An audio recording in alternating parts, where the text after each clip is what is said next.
How does your opening sequence use or challenge genre conventions? My opening sequence mostly follows the conventions of an emotional drama. This genre focuses on feelings, relationships, and personal experiences instead of action or fast paced scenes. I used a calm beach setting, slow pacing, and soft natural lighting to match these conventions. The sunset is very important because it creates a warm but slightly sad mood, which fits the emotional tone of my story.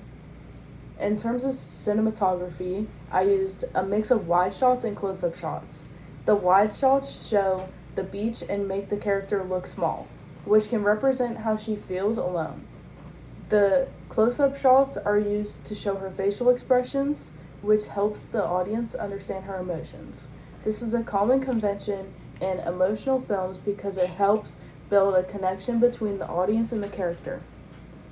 Mise en scène is also a very important thing for my opening sequence. The location, lighting, props, and even the costume all help tell the story. For example, the bracelet is a key prop because it represents the connection between the main character and her dad. The beach setting helps create a peaceful and reflective mood, and the natural lighting makes everything look more realistic. Did you challenge any conventions? Yes, I challenge some conventions by using very limited dialogue, many emotional films, use voiceovers or a lot of talking, but I choose to keep my dialogue simple and minimal. I wanted to show emotion through body language, facial expressions, and actions instead. This makes the audience focus more on what they see rather than what they hear. I also included a dream sequence where the dad appears. This slightly challenges realism because it adds a symbolic element to the story. It also shows how the character is thinking and feeling rather than something that is actually happening. How are social groups or issues represented? My opening scene represents a teenage girl dealing with grief after losing her dad. This shows a social group of young people dealing with emotional struggles. I wanted to show this in a realistic way by making her quiet and thoughtful instead of overly dramatic. The parent is shown as loving and supportive even in the dream. This represents family relationships and how they can still affect someone even after loss. The issue of grief and coping is important because it is something many people experience.